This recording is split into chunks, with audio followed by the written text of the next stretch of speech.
The dream of life on Spain's Costa del Sol has become a nightmare now for many British expats. They are adjusting to a post-Brexit reality. These Britons are no longer members of the European Union. They must not only cut down on their stay in Spain, the avenues for education of their children also seem to be closing. Here's a detailed report.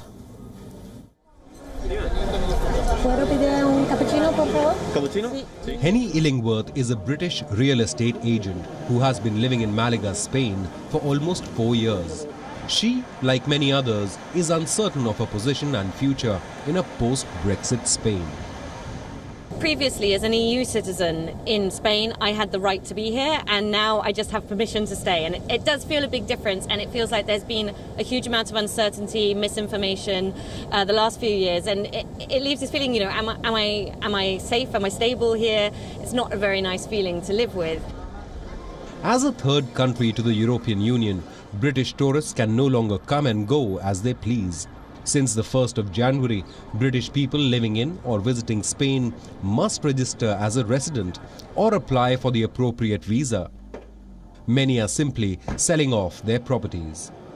We actually have some properties up for sale which were previously, they're known as British swallows, but they would come over for a few months of the year. And some of those people then rent out their properties for business during the summer, some of them leave them empty. But now British citizens are going to have to follow this strict 90 and 180-day rule, which before they could come over for 4 or 5 months. And some people are selling up because it's just not worth it for them. 90 by 180 days rule allows Britons to spend only 3 out of 6 months in a European Union nation, while COVID-19 travel restrictions and Brexit rules too are taking a toll on the personal and professional life of Britons in the European Union. Professionally and personally, it is going to affect me. Professionally, we cannot get the products that we need to teach chemistry effectively in Spain because they're sourced in Britain, and they're so expensive over there now, it's going to be prohibitive. And personally, I just don't know what's going to happen with the transport. It used to be like hopping on a bus, getting on a plane to go to London and getting back, for me and my family who are still there. But now we just don't know. We don't know if we're going to need visas or not. 51-year-old John Riley came to Spain with his wife 20 years ago.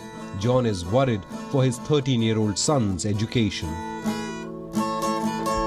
Now, unfortunately, it seems to be that it's more difficult for him to go to British university, even though he's got a British passport and both his parents are Britain. And it seems to be, even though I've looked on the internet and I've gone on the YouGov website, I can't find information about this. And it seems to be from other sources, they're saying that he will be classed as an international student. COVID restrictions and Brexit have also hit Malaga's tourism sector. From one day to the next, it has dropped by 70%, and at the centre of Malaga we notice it.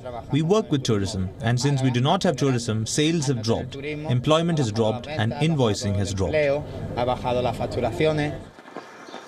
The people of Costa del Sol are looking forward to a post-pandemic future, when tourists make their way to Spain's Sunshine Coast. 18 million British tourists visited Spain each year between 2017 and 2019. However, post-Brexit, there may be fewer Brits who turn their holiday into a lifestyle in Spain. Bureau Report, WION World is One.